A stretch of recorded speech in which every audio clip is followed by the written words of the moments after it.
The next speaker ఇస్తాను మీరు తొందర ఎంతో పడతారు ప్లీజ్ మీరు కానివ్వండి. ధన్యవాదాలు అధ్యక్ష.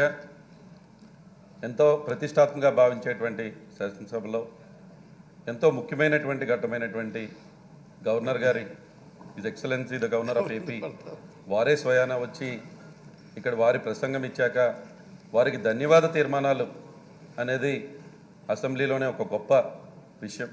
అలాంటి గొప్ప విషయంలో ఈరోజు చర్చించే సమయంలో ప్రతిపక్షాలు ముఖ్యంగా తెలుగుదేశం సభ్యులు ఈరోజు వారు ప్రవర్తించినటువంటి తీరు చాలా దారుణం అధ్యక్ష. వారే ఈరోజు పోడియంని చుట్టుపడతారు. వారికి ఏంటో నాకు అర్థం కాదు. ఎప్పుడూ కూడా వారి కుర్చీ మీద వ్యామోహం. అన్న ఎన్టీ రామారావు గారి కుర్చీని లాక్కున్నట్టే ఎక్కడ కుర్చీ కనపడితే అక్కడ కుర్చీని లాక్కోవాలనేటువంటి ప్రయత్నం నిజంగా చాలా చాలా బాధాకరం అధ్యక్ష. ఈరోజు ప్రజలు ఆశీర్వదించే కుర్చీలో కూర్చోగలుగుతారు తప్ప ఈ విధంగా వచ్చి దౌర్జన్యం చేసి కుర్చీలో కూర్చోవాలనేటువంటి వాళ్ళ భావన, వాళ్ళు చేసినటువంటి బిహేవియర్ ఈరోజు నిజంగా చాలా బాధ వేస్తూ ఉంది. ఈరోజు పేపర్లు చింపి సాక్షాత్తు సభాపతి అయినటువంటి మీ మీదే వారి యొక్క దాడి చేసే ప్రయత్నం. ఎంత మీరు ఓపిక పట్టి ఎంతో దాదాపుగా గంటగా ఓపిక పట్టి వాళ్ళకి సమయం ఇచ్చి మీరు వెళ్ళి కూర్చోండి, మీరు గవర్నర్ గారి స్పీచ్పై మీకు కూడా అవకాశం కల్పిస్తాము, మీరు మాట్లాడండి అని వారికి మీరు ఎంత వివరించినా ఎంత చక్కగా చెప్పినా కూడా ఏమాత్రం కూడా ప్రజలకు వివరించేటువంటి ఆలోచన లేకుండా అక్కడ వారి నాయకులు కదిలిరా అంటే ప్రజలు ఎలాగో కదిలి రావట్లేదు కాబట్టి వీళ్ళల్లా వెళ్ళాలనేటువంటి భావన. అదే వాళ్ళే మాట్లాడుతున్నారు, వాళ్ళే రెడ్ బుక్ అంటారు. ఈరోజు అక్కడ రెడ్ లైన్ పెడితే దాన్ని దాటొచ్చి ఆ రెడ్ బుక్లో పేరు వీళ్ళే రాసుకుంటారేమో అర్థం కాదు. ఇంత దారుణమైన పరిస్థితి. నిజంగా ప్రతిపక్షాలు పూర్తిగా ఈరోజు చూస్తే 10 మంది కూడా లేరు అధ్యక్ష. అంటే వాళ్ళు ఇప్పటికే నిశ్చయించుకున్నట్టున్నారు, రాబోయే ఎన్నికల్లో ప్రజలు మమ్మల్ని ఆశీర్వదించట్లేదు, ఆ 10 సీట్లకే మేము మిగులుతామనేటువంటి ఆలోచన ఇప్పటికీ వాళ్ళకి కనపడుతుంది. చాలా బాధాకరం. చింతిస్తూ ఉన్నాం. ఇటువంటి వాళ్ళ ప్రవర్తన ఇప్పటికైనా మారాలని ప్రజలన్నీ గమనిస్తూనే ఉన్నారు. సాక్షాత్తు మీపైనే దాడి చేసేటువంటి వాళ్ళ ప్రయత్నం చాలా నీచంగా వాళ్ళ ప్రవర్తన ఈరోజు విజిల్స్ తీసుకువచ్చి ఏదో సినిమా వాళ్ళ విజిల్స్ లాగా.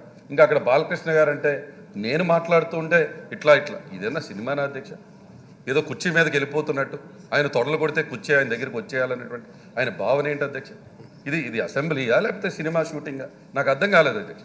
నేను లేసి ఇది ఎక్సలెన్సీ ద గవర్నర్ అని నేను మాట్లాడుతూ ఉంటే ఏదో నా మీదే కోపంగా చూస్తూ ఉన్నాడు. ఎందుకు చూస్తూ ఉన్నాడో అర్థం కావట్లేదు. ఇదేమన్నా సినిమా అనుకుంటున్నారేమో. ప్రజలు ఆశీర్వదిస్తే ఇక్కడికి వచ్చి కూర్చుని ఉంటాం ఎవరైనా సరే. వాళ్ళకి ఆ మాత్రం ఇంగిత జ్ఞానం లేకుండా విజిల్ తీసుకువచ్చి విజిల్ చూస్తూ ఈరోజు వాళ్ళ ప్రవర్తన ప్రజలన్నీ గమనిస్తూనే ఉన్నారు. ఈరోజు ముఖ్యంగా ఎంతో ముఖ్యమైనటువంటి subject the governor of AP అంటే ఎంతో ఆయన injustice anywhere is a threat to justice everywhere అని మార్టిన్ లూథర్ కింగ్ గారు చెప్పినటువంటి సిద్ధాంతాలని ఫాలో అయినటువంటి గవర్నర్ గారు. అటువంటి ఆయనే మన సభకు వచ్చి మీతో పాటుగా ఆయన అక్కడ ఉంటాం. వీఆర్ ఆల్ ట్రూలీ హానర్డ్ అధ్యక్ష. వారు వచ్చి వారు ఇచ్చినటువంటి ప్రసంగం, వారు చెప్పినటువంటి మాటలు, మన ప్రభుత్వం యొక్క పనితీరు గురించి వారు వివరించినటువంటి ఏ విధంగా వారు వివరించారో ఎంతో ఓపికగా వారు ఎంతో చక్కగా వాళ్ళు వివరిస్తే అదంతా కూడా వినలేనటువంటి ప్రతిపక్షాలు ప్రజలకి మెసేజ్ వెళ్తుందనేటువంటి భావం. కాబట్టి ఈరోజు నిజంగా గవర్నర్ గారు ఇక్కడికి వచ్చి మన ది ఎక్సలెన్సీ శ్రీ నజీర్ అహ్మద్ గారు మీ సమక్షంలో అదేవిధంగా గౌరవ ముఖ్యమంత్రి గారి సమక్షంలో ఏ విధంగా ఈ ప్రభుత్వం 4.5 సంవత్సరాలుగా ఏ విధంగా పేదల పక్షాన్ని నిలబడింది, ఇచ్చిన మాటను ఏ విధంగా నిలబెట్టుకుంది, ఏ విధంగా ఈ రాష్ట్రాన్ని ముందుకు తీసుకువెళ్లారనేది ఎంతో చక్కగా వారు వివరించడం జరిగింది అధ్యక్ష. నిజంగా ఎందుకంటే వారు మాట్లాడుతూ ఒక రాజకీయ నాయకులు అనేవారు మేనిఫెస్టో పెట్టాక ఆ మేనిఫెస్టోకి ఎంత కట్టుబడి ఉండాలి. ఈరోజు నిజంగా ఆయనే మై గవర్నమెంట్ అని ఆయన మాట్లాడుతూ ఉంటూ ఆయన గవర్నమెంట్లో ఈరోజు పెట్టినటువంటి మేనిఫెస్టోలో 99% హామీల్ని నెరవేర్చిన ముఖ్యమంత్రి గారిని వారు ఎప్రిషియేట్ చేస్తుంటే మా అందరికి కూడా చాలా ఆనందంగా అనిపించింది అధ్యక్ష. ఎందుకంటే సాక్షాత్తు గవర్నర్ గారే వచ్చి వారే పేర్కొనటం, ప్రజాసేవ పట్ల మా సీఎం గారికి ఉన్నటువంటి చిత్తశుద్ధిని వారు ఎప్రిషియేట్ చేయడంతో నిజంగా మాకు అందరికీ కూడా చాలా ఆనందంగా అనిపిస్తుంది అధ్యక్ష. ఎందుకంటే నిజమైన నాయకులు ప్రజల అభివృద్ధిని కోరుకుంటారు అధ్యక్ష.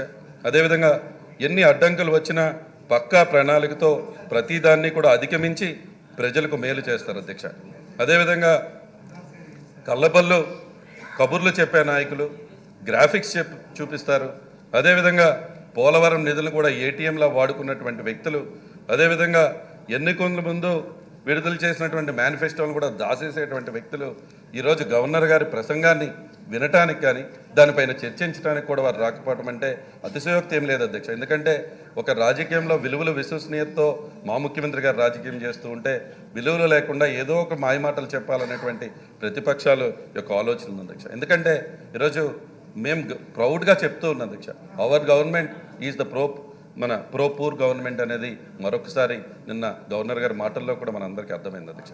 నిజంగా చూస్తే పేదల కోసం ఆలోచించే, పేదల మాట విని పేదల కోసం జీవించే ప్రభుత్వం, పేదల గుండెల్లో స్థానం సంపాదించినటువంటి గౌరవ ముఖ్యమంత్రి గారు అధ్యక్ష.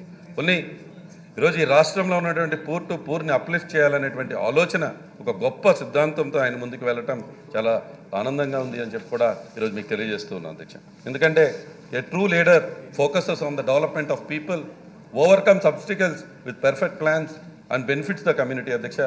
On the contrary, a fake or a selfish leader relies on graphics, flashy presentations, uses Polavaram funds like ATM, and even hides the pre-election manifestos, Adhyaksha.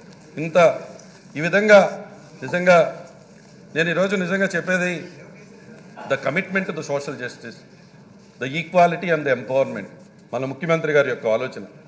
ఆయన it's a testimony of our government and hour honourable CM